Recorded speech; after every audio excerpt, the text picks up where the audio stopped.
Hi, well, I'd like to welcome everyone to our first EPA Brownfield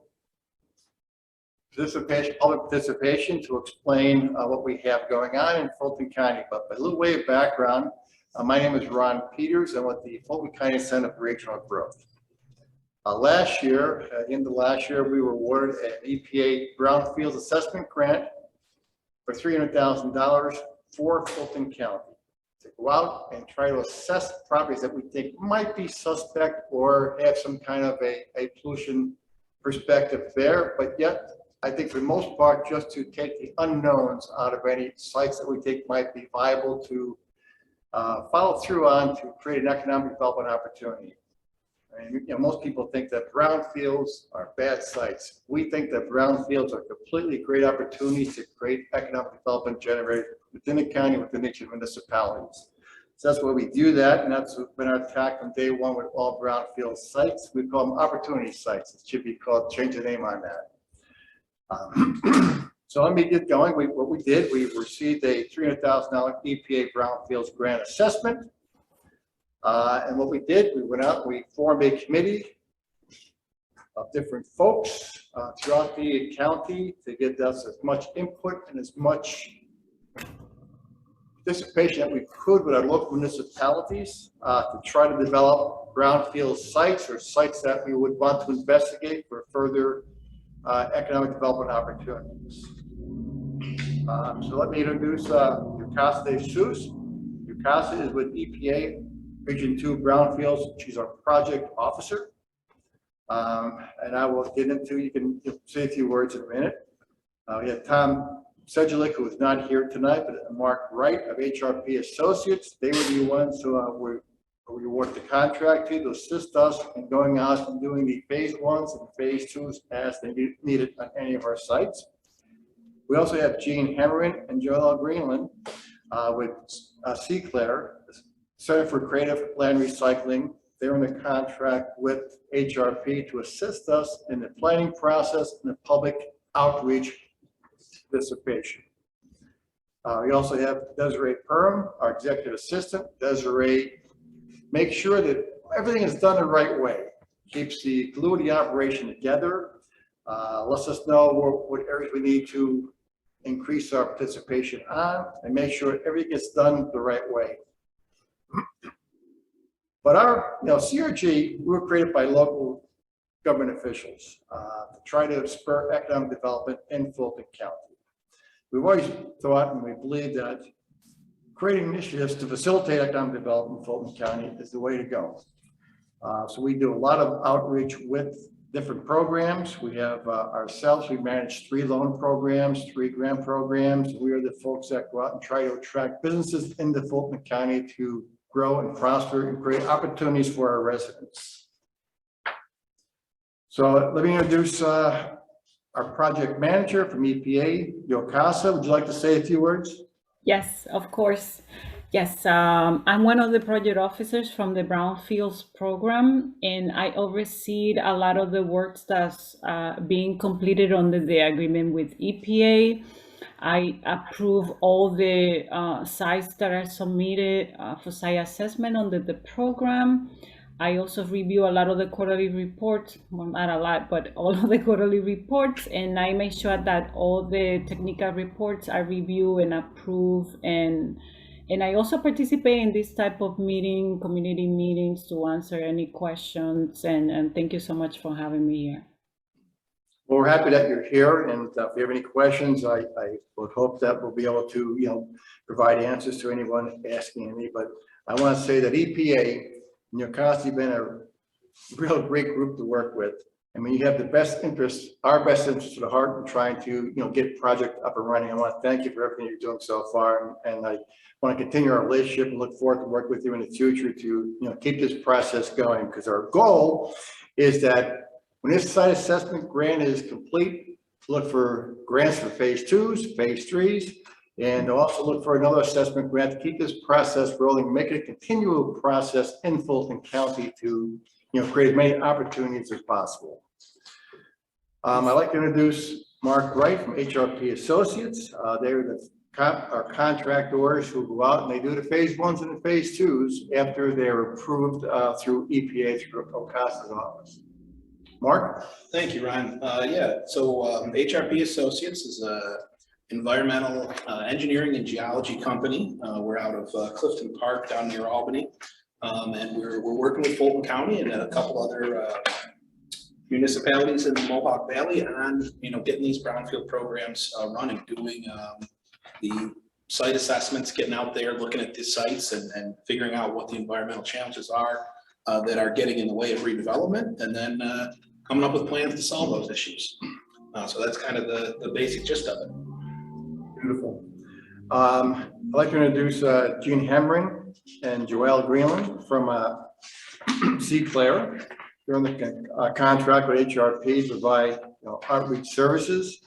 And Gene, do you want to jump in and say a few words about Sea Claire and what you're doing and how you're working with us and also with HRP and how you fit into the process? Really excited that the Center for Creative Land Recycling, also known as Sea Clear or CCLR, is part of the team. I'm here in New York and near the Mohawk Valley area, and excited to participate in this. The pictures here you see are actually ones of some work that we did up in Mohawk Valley. So we're a 23-year-old national not-for-profit that works to support the sustainable, equitable, and responsible use of underutilized properties. We are an EPA technical assistance to brownfield provider and have worked around the country in supporting building city capacity and working with stakeholders to maximize their ability to repurpose land for beneficial reuse in their communities. So Joelle and I are going to be active in this project and look forward to meeting and working with the community. Well, thank you, Gene. I just want to say that Sea Claire, you're a wealth of information. You have many years of experience. We're happy to have you on the team. And again, we're looking forward to working with both you, Gene, and Joelle. Thank you very much.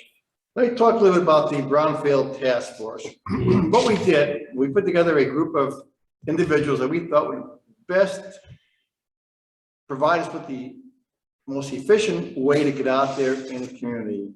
I'm on the committee, Desiree Perham, my executive assistant. We have Rick Augustiner, who's the Fulton County chairman of the board. We have Greg Fagan. Rick was the vice chair. Greg Fagan is the chairman of the board. We have Jack Wilson. He represents town of Johnstown, one of our biggest municipal units. We have Scott Hensey, our Fulton County planning director, who has insight on all the planning boards within Fulton County.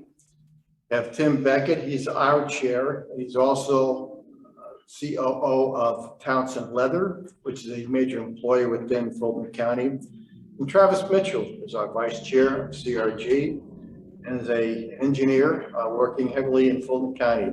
This group we felt would give us the best insight as to what sites are out there. The folks have been around in Fulton County a long time, and they meet on a regular basis, and they have their pulse on what's happening within Fulton County, going back many years that some of these sites may have been existing, they've been vacant, and they know where the sites are. So we're kind of using them as our sounding board to go out there and assist us in trying to look for opportunities. But the big question is, I'm going to turn over to Mark. What is a brownfield? Again, and people have different views of brownfields. I know that the picture shows some dilapidated buildings, but all brownfields, in my opinion, is a great economic development opportunity sitting there that can be utilized. So you're very right there, Ron. Brownfield is definitely a economic opportunity just waiting to be realized. So what a brownfield is it's a underutilized piece of property that is perceived to be, or actually is contaminated, and that contamination or that perception of contamination is a barrier to redevelopment. So what we're doing with this program is we're trying to remove that barrier. We're going to go out there and investigate these sites and figure out, is there an actual barrier to development through contamination, or is there just a perceived barrier? And, it just looks bad because it may be an underutilized property. So that's what we do the phase 1s and phase 2s. So that's what a brownfield is. Thank you, Mark. But I guess the bigger question is, which we handle by Gene, is why do we do it? Gene?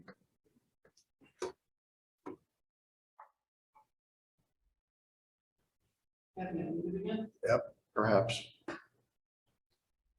Yeah, she's muted. Actually, Joelle's going to take this. Okay, or I can jump in No, you whenever. can't unmute. The host is muting people, so the host has to let people unmute themselves. There you go. Hey.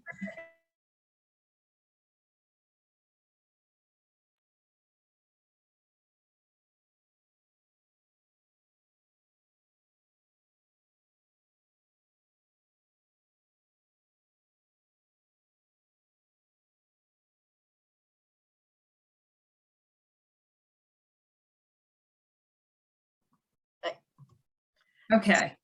Go Here we ahead, go. Joelle. Okay, sorry. Okay, so the question is, why do it? Here's the bigger question. Why not do it, right?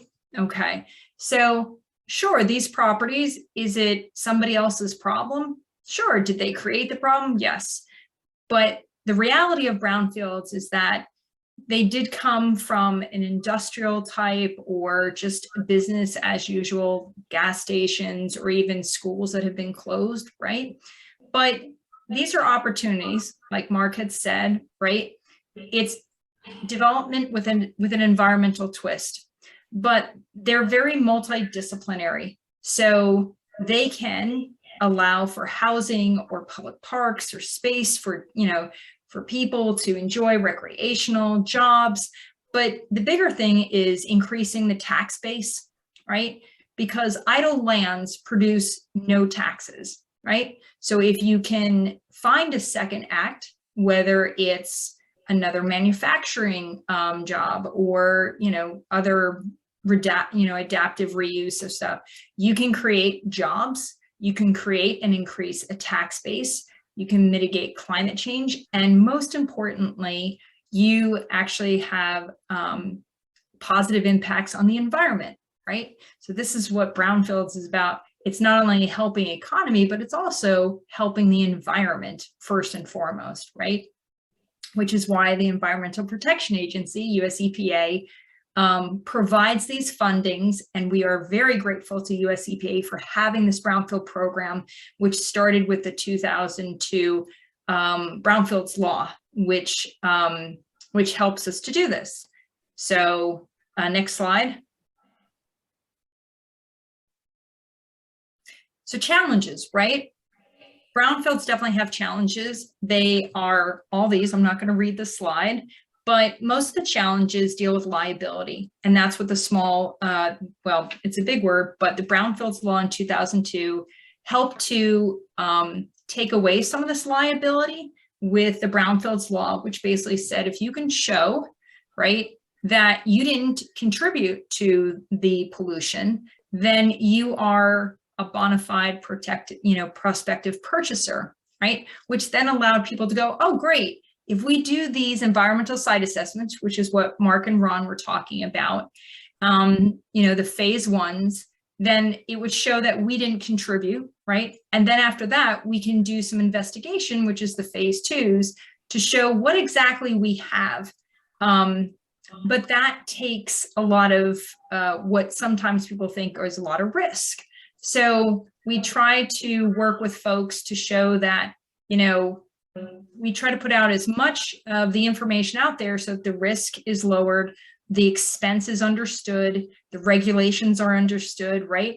And just like Ron showed, that task force, which is amazing, that's a really great group of people coming together and knowing what they need for the community, but also hearing back from the community what it needs and desires so that it can choose what sites would be most effective for this redevelopment, right? And what they need.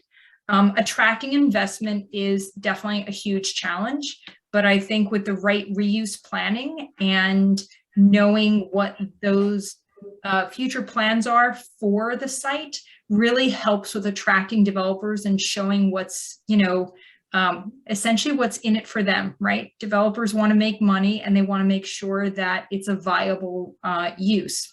So you often have to remediate. You have to meet them halfway, which is why you have a lot of public-private partnerships. So pre-planning is really, really important, which leads us into our next slide, the reuse planning. So reuse planning is really very important. From the very get-go, you need to make sure that you understand what plans, like comprehensive plans, town plans, economic, like your SEDS, your comprehensive economic development strategy, strategic planning, all these plans then support what that end reuse is. And one of the biggest things is the public. So if you're watching this now, thank you for watching this, because you are essential to this reuse planning process in letting Ron and Mark and this team know what is it that you would like these sites. If you had a magic wand, what would you want here? A supermarket, a community center, a park, housing, whatever that is, this team wants to hear from you. So you would review the site and you'd understand what it is that you can and can't do with it, and understanding the market, conditions, right? Right now, housing is really expensive to build. Maybe it's not that time. This isn't the correct timing. However, if there's a lot of tax credits that could help a development, maybe the timing is perfect. So reuse plans are essential for the brownfields redevelopment process to be successful. Can't stress that enough. So thank you for watching this video, and I'll turn it back over to Ron.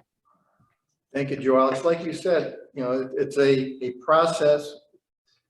It's a big team effort between EPA, CRG, Fulton County, you, our consultants, but most importantly, our local residents who can, say what they want to see on those sites. They live these sites, near the sites, participate in the sites every single day of their lives. So that's the important part about that. And one of the things that you did hit there right on the head was that it takes the phase ones or any phase twos, it takes the unknown out of the project and makes it known.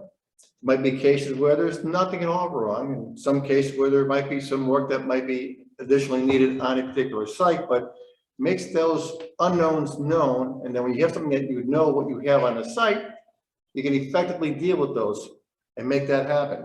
And that's the beauty about this entire process. It's a complete team effort. But going forward on the process, Mark, you want to walk through the process with site selection considerations? Yeah, thank you, Ron. So it's very important to select the right site to work on under these EPA Brownfield grants. You'll see further down, we've identified through the task force 48 brownfields. There probably are more, and we're still looking for input on that. But we're not able to assess 48 properties under this grant. It's too many. We can probably do 7 to 10, something in that neighborhood. So how do we decide which ones to move forward on?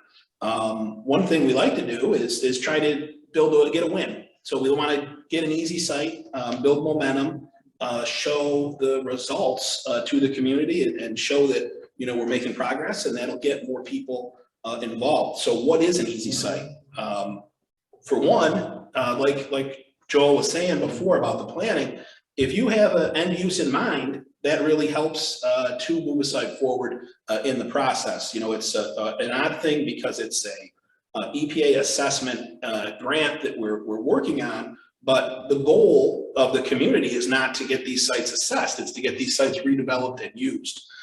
So having an end use in mind is a great thing to select a site. The other thing you want to look at is what are the big picture environmental issues.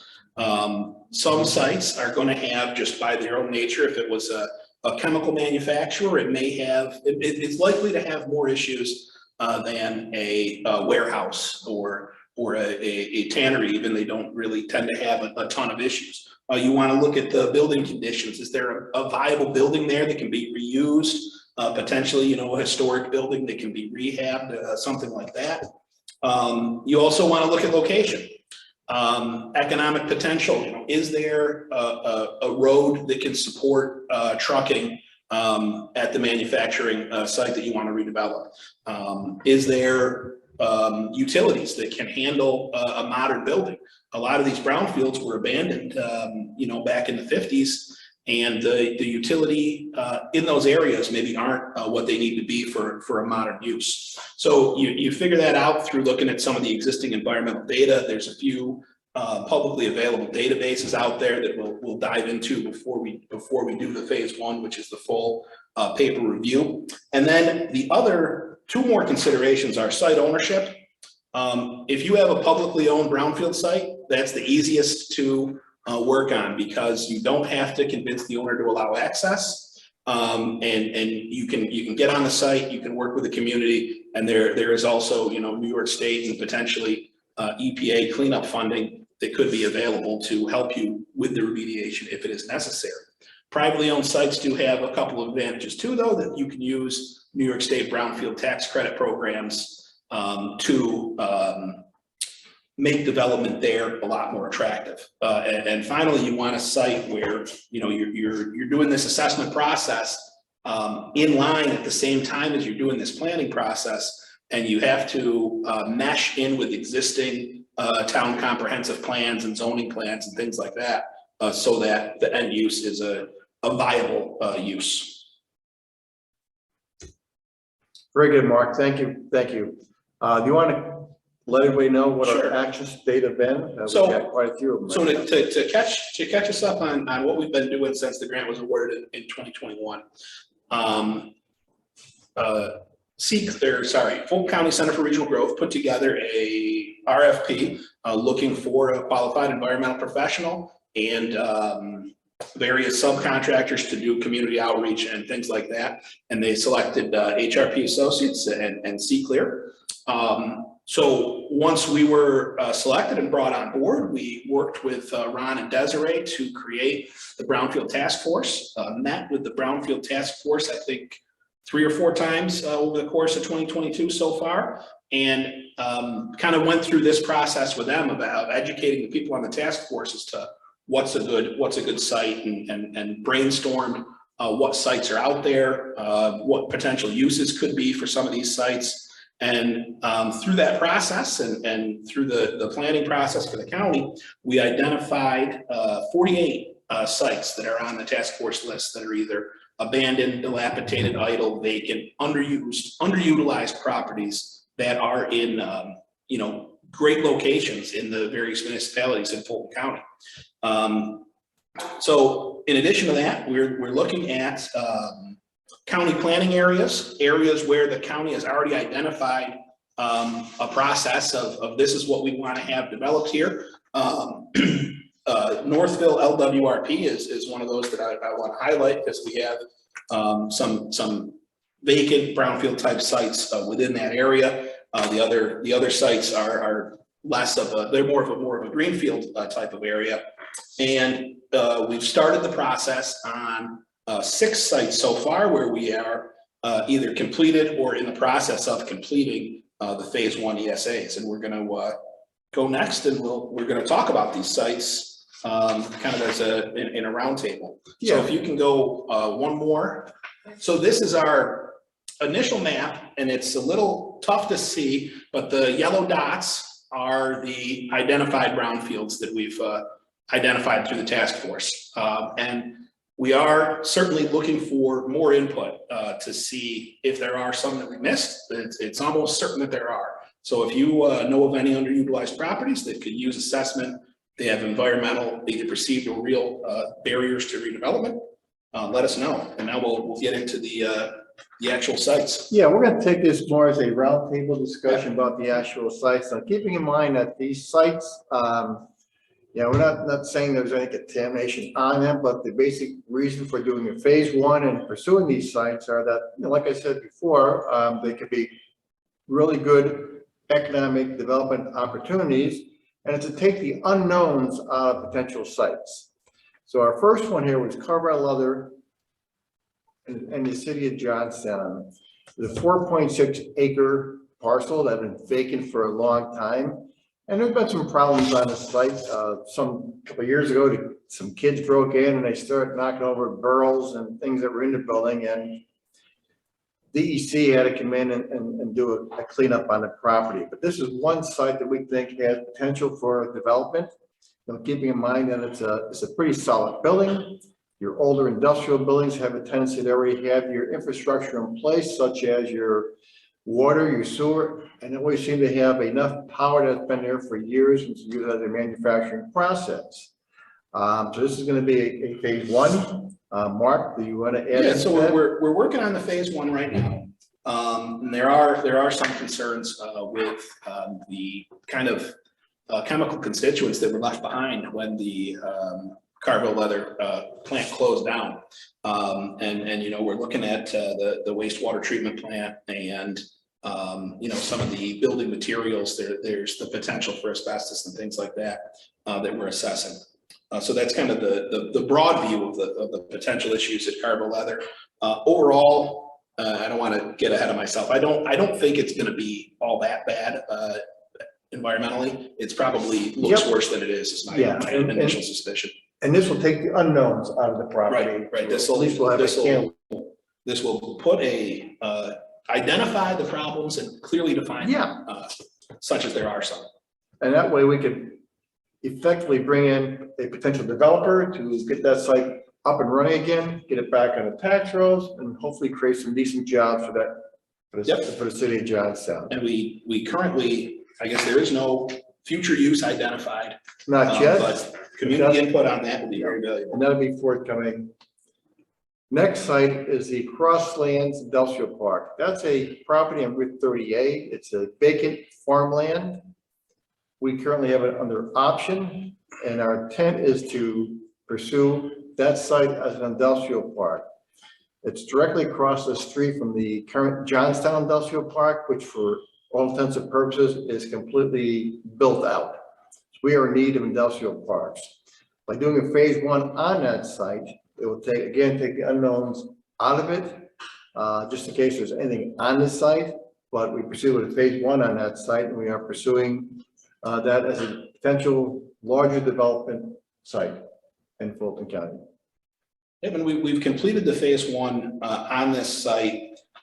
We didn't have any major findings in the phase one. Oftentimes, you know, people think about farmland as it's you know, brand new, there's no issues with it, but you know, really farming is a industry. So it's something that, you know, people are potentially using pesticides. They're using fuel, so there's often concerns with underground storage tanks or above ground storage tanks. They're also doing maintenance and things like that. So we looked through all the available records and we didn't really see too much of concern other than the potential for hazardous materials, asbestos and things like that in the old farmhouse. Very good. The third property we're looking at is Daly International. This is in our Gloversville Industrial Park, right on the town line of City of Gloversville and Johnstown. This building sits on a 2.7 acre parcel, and it has about 20,000 square feet. We're fortunate enough to attract a developer to come in on this property and set up a manufacturing industrial use for the property. But their main concern was, again, here, it's been echoing this through all of our projects and properties, is are there anything I should know about environmentally on the site? We're waiting for results on this property, but this is a great example of where doing a phase one on the site, you take the unknowns out, attract in a developer. We're looking at, I'll keep my fingers crossed on this, and maybe another 6 to 9 months out of having 20 jobs on that site. They're moving forward full steam ahead. And that's all based upon, you know, the results. Well, it says results are waiting, but I think that. Yeah,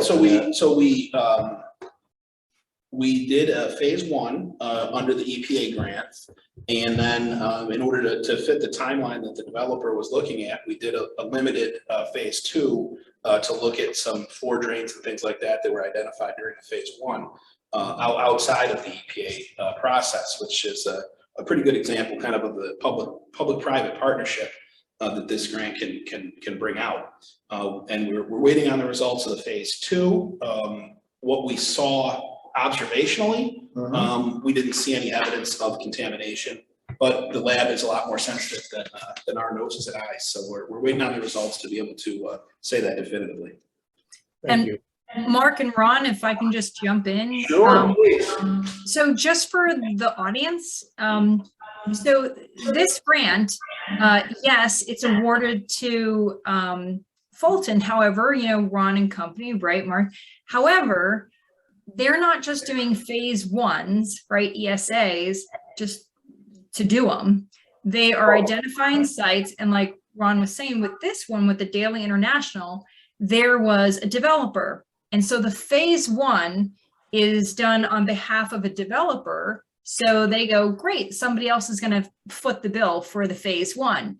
And that gives the developer protections against liability for this because they didn't do any of the pollution contamination, right? And Yep. then what Mark was saying was a limited phase 2. So can you do something like what's in the ground? Can you just do some testing so it gives more assurances to the developer about what they might be getting into? So this grant allows Fulton, right, to Yep. do these assessments on behalf of interested parties as well, right? So that's the impetus for these grants, is to help, defer or defray the costs, right? Because developers will go, oh, great, you can do it on behalf of me, and I'm really interested. It's an incentive. It entices them to come and take a look, take a chance on this property, because we're going to be partners, as Mark said, that public-private partnership. So I just wanted to do a little bit more explaining so that the audience understands how the relationship works with this grant and the ESAs. Well, to piggyback on that, these folks were from out of state, different states, looking at various projects and looking at various projects and properties. Had we not had this available, they would have gone somewhere else. Exactly. And Exactly. it don't touch my mind that helped us bring them into the property, take the unknowns out, make them feel comfortable, and make them really working as a team effort to try to get them up and running. So we're looking at other opportunities with that group now, but without the EPA grant in place, I dare say we'd have lost them. They would have gone somewhere else. And that's key to the redevelopment process. Having what you just said, Ron, this partnership, feeling like they're not alone, right? Especially if they're out of state, that there is a team here willing and ready to work with them, and having these tools in place to help them along with this very, it's got a lot of steps, and the more folks you have, the bigger the village to help out with these types of projects, the more assurances a developer will have and, take it to the finish line. Exactly.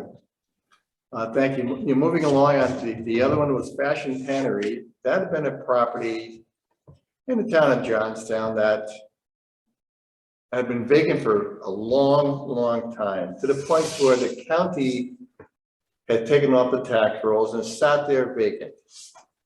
So with the EPA grant in place, we can go in there and at least do a phase 1, which is on the way right now. Determine what has to be done on the site. We think it's not as bad as people might think. It looks bad. All these buildings that are run down, been vacant for 20 years, they look bad. It doesn't mean that they're bad buildings or a bad site to work with to create an economic development opportunity. It means they just look bad. That happens. So we're hopefully going to go in there and clear up any unknowns on the site, so someone can say, hey, I know what's on the site now. I think it's a really decent site. It's 13 acres of land, which is not that far off of our main drag in Fulton County. It's got great access. It's an older industrial site. It's got good water, good sewer, good infrastructure. But by taking that unknown out, I'm very confident that we can find a user for that site, get that site back on the tax rolls again.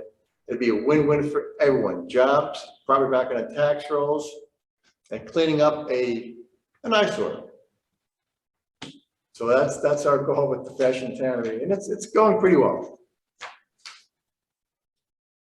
Cork. So Cork Chemicals, a very interesting site for me as an environmental professional. It's a former chemical manufacturer that I believe this is in Broad Elbin. It's a downtown lot, a former chemical manufacturer. They had, you know, a 80-some year development history there, and discharged solvents into the groundwater, pre-RECRA, you know, before that was kind of outlawed. Yep. And it then sat vacant for a while, and then it got onto New York State's inactive hazardous waste cleanup program. So New York State DEC did an investigation, and they did a cleanup on this site. So I know you're thinking, well, if DEC already did a cleanup, why are we looking at it? DEC's cleanup under the state Superfund program, or the inactive hazardous waste program as it's called, really is a broad cleanup. It's designed to protect human health and the environment. So they look at the biggest, worst thing, the things that can impact people's health and clean those up, but they don't necessarily get the site to a point where it can be reused and redeveloped.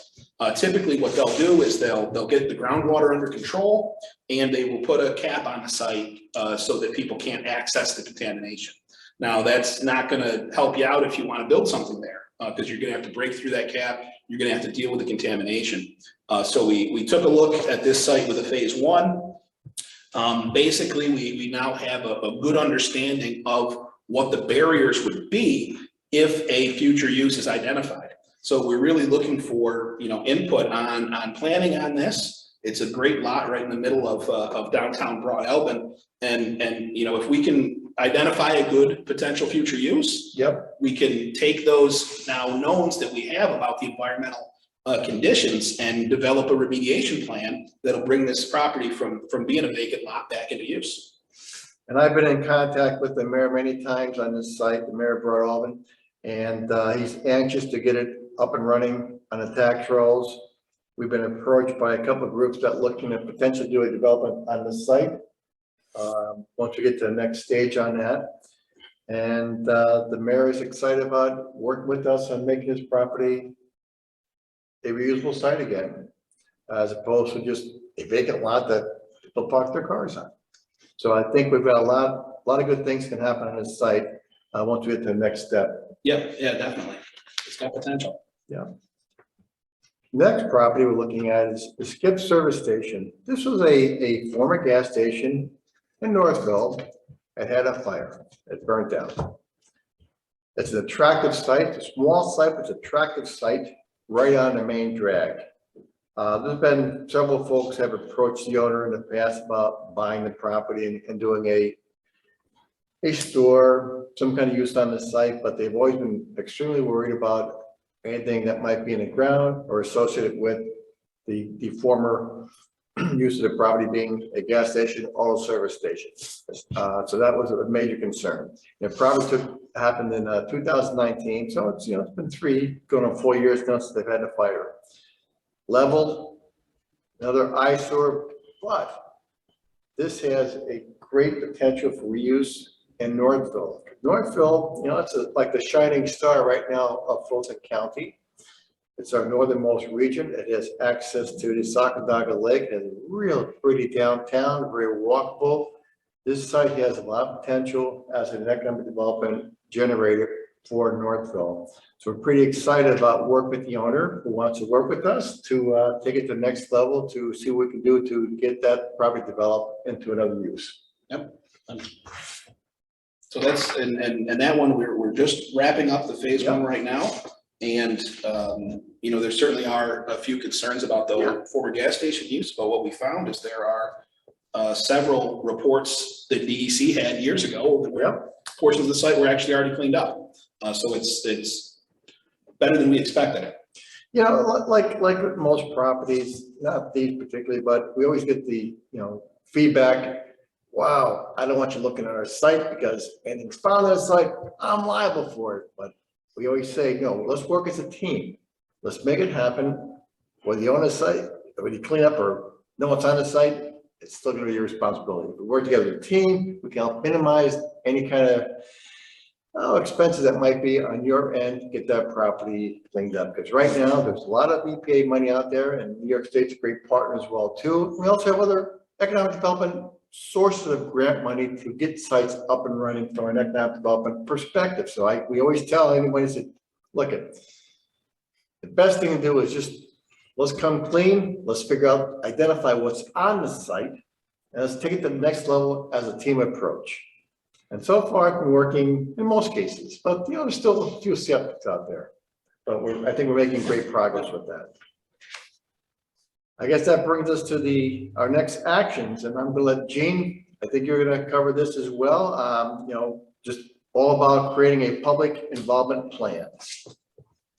So, as everyone has said, and these sites are best set up for success with public input. So we'll be working to reach out to the community and looking for ways to engage people in interactive sessions, whether that be via the website where they can post questions, or whether there'll be community meetings so that we can get input about the reuse options and make sure that people are engaged in the process. So we look forward to working with you in the future and having you be part of the successful redevelopment revitalization process.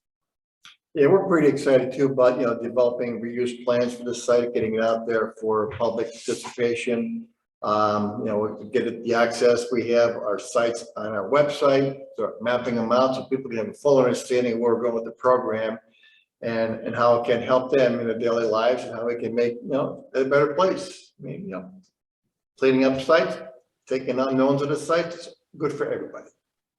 And that's I think what we're trying to sell. But and it's we're just starting, so we're new at it. It's going to take a little time, but we're going to get there. No, we'll definitely have a place, right? So the information here, just like what Jean had said, that there's a repository of whether it's this video or future videos or meeting minutes or whatever, that there's a central place for the public to go to keep informed and to always have an outlet for input. Agreed 100%. Kaz, I'm sorry. Yes. Ron, if somebody's watching and they want to propose a new site or maybe include it as part of the inventory, what are the steps that they need to follow in order to do that? I think that will be important for them to know. If someone has a site that they would like to propose, give us a call. Give me a call, reach out, pick up the phone. I'm very, very accessible. I don't shy away from phone calls. I would definitely look at that property and figure out a way to get that property to the next level, work it through Hrp and see clear. So yes, we're very, very open. We're 100% accessible. And I think another avenue is that the members of the task force all sit on the various town boards, so that they're hosting public meetings, planning meetings all the time. So people can go to those meetings and bring up sites. That's where the majority of our sites that we have on the list right now came from. Yeah, well, like you said, the beauty about that is that our task force has that local participation. So generally, if there's a property somewhere in a village or municipality, they've called the mayor. What's going on with this property? And that will go to the next level, and then it can go to us. That way, absolutely been a great process for us. But anybody wants anything at all done, just give us a call, reach out to your elected official, and it will get to us very, very quickly. We have a pretty small group, it's pretty tight. But you can call Ron directly. His number's right on the screen right now. Yes.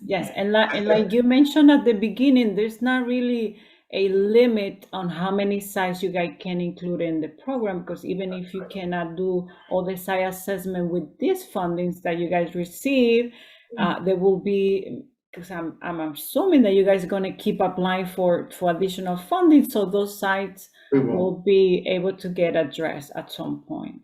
Exactly. Yes. And also, I have my cell phone on my business card, which I give out anyone, so we're accessible. And I'm Joelle? sorry, Ron. And just so the public knows, this is not the only kind of EPA Brownfield grant. There are other grants, there's cleanup grants, there's site-specific grants, there's RLF, that's revolving loan fund grant. Yep. So just like Ron said in the very beginning, this is a Brownfields program. I hope I'm not speaking for you, Ron, but No, you're not. Ron and his team, they're great to work with, and they're really passionate about what they do, about, it just says it in their name, right? Center for Regional Growth. So there are more opportunities coming, and this is just the first step, but a Brownfields program can be really robust in not only just doing assessment grants, but also cleanup and helping towards, getting the properties closer to redevelopment. So it's not just assessment, there's also other avenues, not just with EPA, like Yukasta said, but there's plenty of other funding opportunities through the state of New York or other federal resources. So this is just, like Ron said, the beginning steps, and what a step it is. So kudos to Ron and his team. Well, thank you, Joelle. We've had people call up asking what other programs are out there. What we have done was set up a Zoom or a conference call with HRP as needed and say, okay, what's out there? Just so people know that and how we can address that going forward in the future.